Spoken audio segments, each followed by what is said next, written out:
अस्सलाम वालेकुम गाइस, कैसे हैं आप सब लोग जी। तो आज हम बात करेंगे मेहंदी को हैंडल करने की कि कौन मेहंदी को हैंडल किस तरह से किया जाता है। लास्ट टाइम मैंने आप लोगों को बताया था कि एक ब्लैंक पेपर लेके हम लोगों ने उससे फ़ोटो कॉपी करवा देना है। तो ये देखें, ये ब्लैंक पेपर लेकर मैंने इसे प्लास्टिक शीट करवा लिया था। ठीक है, अब फर्स्ट ऑफ ऑल हम फोकस करेंगे मेहंदी को पकड़ने पे और मेहंदी से लाइंस और इस तरह से डिफरेंट चीज़ें बनाने पे, ताकि एक बार हमारे हाथ की मेहंदी की जो ग्रिप है ना वो बहुत अच्छी हो जाए। जब ग्रिप अच्छी हो जाएगी तो मेहंदी की नीटनेस खुद ब खुद आ जाएगी। तो इस तरह से आप पेपर पे स्ट्रेट लाइन लगाना शुरू करें, कुछ फासले से लगाएं, उसके बाद क्लोज लाइन लगाना शुरू करें। मेहंदी की जो बेसिक चीज़ें होती हैं, मेहंदी की बेसिक चीज़ में सबसे ज़्यादा मेहंदी की हैंडलिंग होती है। कुछ लोग मेहंदी को कुछ लोग मेहंदी को पीछे से पकड़ते हैं, मगर मेहंदी को पकड़ने का सबसे आसान तरीका बिल्कुल पेंसिल की तरह है। जब आप पेंसिल की तरह मेहंदी को पकड़ोगे तो मेहंदी लगाने में आपको बहुत आसानी होगी और किसी तरह की कोई प्रॉब्लम नहीं आएगी। तो आज की पहली क्लास में आप लोगों ने दो चीज़ों पे सबसे ज़्यादा फोकस करना है। एक तो मेहंदी को पकड़ने के तरीके पे कि आपको मेहंदी को पकड़ना किस तरह से ईजी लगता है और आपने उसे किस तरह से हैंडल करना है, और दूसरा ये कि आपके हाथ की पोजीशन जो है वो सिर्फ एक ही साइड पे रहनी चाहिए। उसी साइड से आपने नीचे लाइनें बनानी है, ऊपर की तरफ लाइनें बनानी है। जिस तरह से ये मैं ऊपर की तरफ लाइनें लगा रही हूँ ना, इस तरह से आप नीचे से ऊपर की तरफ लाइनें लगाएंगे। उसके बाद आप लोग इस पर डिफरेंट तरह के क्रॉस, ब्लॉक, स्ट्रेट लाइन, टेढ़ी लाइन, इस तरह से सारी लाइनें लगाते जाएंगे। ठीक है, एक बार इसी से आपकी ग्रिप आ जाएगी। और सेकेंडली ये है कि हर मेहंदी में जब से सबसे बेसिक चीज़ जो होती है वो लाइंस होती हैं।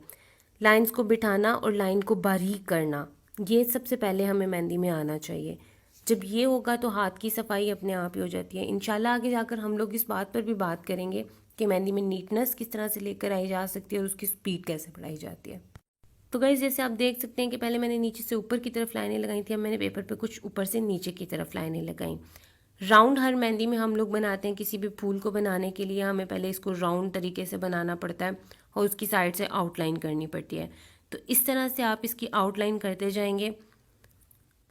इसमें सबसे ज़्यादा बेसिक चीज़ जो होती है वो ये होती है कि जब आप मेहंदी को थोड़ा सा साइड से उठा कर लगाते हो तो मेहंदी की नीटनेस आती है, उसकी लाइन बारीक आती है। लेकिन जब आप मेहंदी को ऊपर ही रख के लगाते जाओगे तो उसमें नीटनेस नहीं आएगी।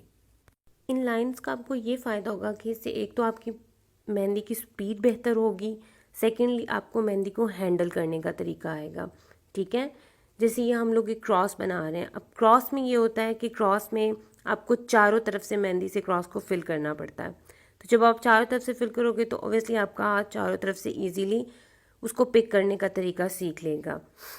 अगर आप इसी को फोकस करते रहोगे ना, स्ट्रेट लाइंस, क्रॉस, टेढ़ी लाइंस, इन सारी लाइंस को, तो इंशाल्लाह आपका हाथ मेहंदी पे बहुत अच्छे तरीके से बैठ जाएगा। आपको कोन की हैंडलिंग पता चल जाएगी। इसके अलावा आपको ये पता चल जाएगा कि आपने उसको यूज़ किस तरह से करना है। जैसे कि आप लोग देख रहे हो कि मैंने इसे एक साइड से फिल करने के बाद अब मैं इसे दूसरी साइड से फिल कर रही हूँ। दूसरी साइड से फिल करने के बाद हम इसे तीसरी साइड से फिल करेंगे, इसे चौथी साइड से फिल करेंगे। तो इसे चारों तरफ की हमारी जो मेहंदी की हैंडलिंग है वो बहुत अच्छे से हमें समझ में आ जाएगी। ठीक है, उसके बाद हम वापस आ जाएंगे अपनी लाइंस पे। तो अब हम लोगों ने बड़ी लाइन लगानी है, फिर उससे छोटी, फिर उससे छोटी, फिर उससे छोटी। इसी तरह से हम लोगों ने एक डिज़ाइन बनाना है। ठीक है, वो डिज़ाइन बहुत सी जगह पे यूज़ भी होता है क्योंकि बहुत सी जगह पे double line, triple line mehndi में यूज़ की जाती हैं। बिगनिंग में इसको लाइन से लगाने का सिर्फ इतना ही फ़ायदा होता है क्योंकि मेहंदी पूरी सिर्फ एक लाइन पे ही डिपेंड करती है। आपने कोई पेटल बनानी है तो वो भी लाइन से ही बनेगी, आपने कोई फूल बनाना है तो वो भी लाइन से ही बनेगा। मतलब स्ट्रेट एक मेहंदी को रखने का तरीका, लाइन से आपको मेहंदी की बारीकी और मेहंदी को स्ट्रेट करने का तरीका समझ में आ जाता है। इस वजह से हम लोग इसे इस तरह से स्टार्ट करते हैं। अब हम बात करते हैं मेहंदी की दूसरी बेसिक चीज़ पे। आपको पता है पूरी मेहंदी डॉट्स पे डिपेंड करती है। डॉट्स मेहंदी में हर जगह पर लगते हैं, फ्लावर्स में ऐड होते हैं, पेटल्स में ऐड होते हैं, मेहंदी की साइड्स पे ऐड होते हैं। तो आपने डॉट कैसे बनाना है, डॉट के साइड पे आपने लाइंस किस तरह से बनानी है। ये देखें, एक बिल्कुल छोटी सी लाइन रख के आपने इसको बारीक बनाकर और इसके साइड पे एक और लाइन बनानी है। जैसे कि ये सेकंड लाइन में बना रही हूँ, आप लोग देख सकते हैं। गाइस, आप लोगों ने इस चीज़ का ख्याल रखना है। ये देखें, मैं सेकंड एक डॉट बना रही हूँ। इस डॉट को अंदर से रख के आपने बाहर की तरफ लाइंस बनानी है। जब भी आप मेहंदी में कहीं डॉट यूज़ करेंगे तो आप हमेशा उसको अंदर से रख के उसको बाहर की तरफ बनाएंगे। अगर आप मेहंदी ट्रेडिशनल मेहंदी लगाना चाहते हैं, मतलब कि राउंड में या ट्रायंगल में या स्क्वायर में लगाना चाहते हैं, तब भी आप उसको अंदर से फिल करना शुरू करेंगे। मेहंदी को हमेशा अंदर से जब आप फिल करोगे तो वो बाहर फैलती नहीं है। अच्छा, अब हम लोग थोड़ी सी क्रंची सी लाइन बना रहे हैं। जब आप ये लाइन बनाओगे तो इसका आपको ये फ़ायदा होगा कि इससे आपको मेहंदी की बैलेंसिंग का बहुत अच्छे से पता चल जाएगा कि आपने इसको बैलेंस किस तरह से करना है। ठीक है, मैं इसको जस्ट रफ बना रही हूँ आपके आइडिया के लिए। जब आप इसको स्लोली स्लोली बनाओगे तो ओबियसली वो बहुत ज़्यादा स्लो होगा और वो और आपका बैलेंस बहुत अच्छे से मेंटेन कर पाएगा। उससे आपको ये आइडिया होगा, क्योंकि आपने जितने भी फ्लावर बनाने हैं, जितनी भी पेटल बनानी है, उन सबको आपने एक ही सीक्वेंस में बनाना है। तो ये मेहंदी की सीक्वेंस में आपकी बहुत ज़्यादा हेल्प करेगा। उसके अलावा हम लोग बात करेंगे कि हम लोग जिस तरह से साइड से मेहंदी को कवर अप करते हैं, फ्लावर्स की साइड्स कवर अप करते हैं, उसके लिए हम लोग उसको साइड से पहले फिल करते हैं और फिर उसकी साइड पे एक छोटी सी लाइन बनाते हैं। ठीक है गाइस, ये सारी बेसिक चीज़ें हैं।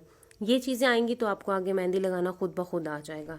इस लाइन को हम लोग इस तरह से डबल कर देंगे। डबल लाइन का ये एक क्लियर सीक्वेंस हमारी समझ में आ जाएगा। हम इसको डबल की जगह पे बहुत ज़्यादा लाइंस लगाएंगे, क्योंकि जैसे जैसे लाइंस लगाते जाएंगे इसका सीक्वेंस हमें समझ में आता जाएगा। तो जैसे कि आप लोग देख रहे हैं कि मैं इसकी थर्ड लाइन बना रही हूँ, इसकी फोर्थ लाइन बना रही हूँ।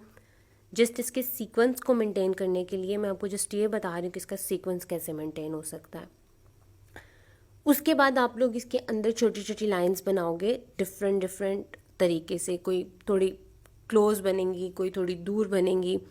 ठीक है, वैसे तो इसको अंदर से बहुत सारी चीज़ों से फिल किया जाता है, लेकिन फ़िलहाल मैं जस्ट लाइनिंग पे आपको फोकस करवा रही हूँ। इस वजह से मैं आपको बताऊंगी कि इसको आप लाइंस में किस तरह से सेट कर सकते हो। ये देखो, इस तरह लाइंस बनाकर हम इसको अंदर से फिल करते जाएंगे। पहले मैंने क्लोज लाइंस बनाई थी, अब मैं थोड़ी दूर लाइनें बना रही हूँ। अच्छा गाइज, आप लोगों ने मुझे ये बताना है कि आप लोगों को मेहंदी की बेसिक किन किन चीज़ में प्रॉब्लम आती है। फिर इंशाल्लाह हम लोग उस पर काम करेंगे, उस पर बात करेंगे। आगे ईद आ रही है, मैं ईद के लिए आपको बहुत से मेहंदी के डिज़ाइन दिखाऊंगी। ठीक है, तो अब चलते हैं हम लोग अपने फाइनल काम की तरफ। ये देखें, इसको लेमिनेशन शीट को नीट करना बहुत आसान होता है। जस्ट आपने इसको इस तरह से नीट करना है। एक एक्स्ट्रा कपड़ा आप लोग जस्ट पास रख लें, हल्का से इस पर पानी पीएंगे और इसको एक बार कपड़े से साफ़ कर लेंगे, साफ़ हो जाएगी। तो गाइज़, अगर आपको ये सारा कुछ समझ में आ रहा है तो प्लीज़ आप लोगों ने मुझे लाइक शेयर सब्सक्राइब करना है। अगर समझ में नहीं भी आ रहा तो जो चीज़ समझ में नहीं आ रही आप कमेंट्स में मुझसे पूछें, मैं आपको बताऊंगी। ओके, तो ये देखें, नीट करने के बाद शीट बिल्कुल नीट हो जाती है। आप इसको बार बार यूज़ कर सकते हैं, इस पर आपका बिल्कुल भी एक्सपेंस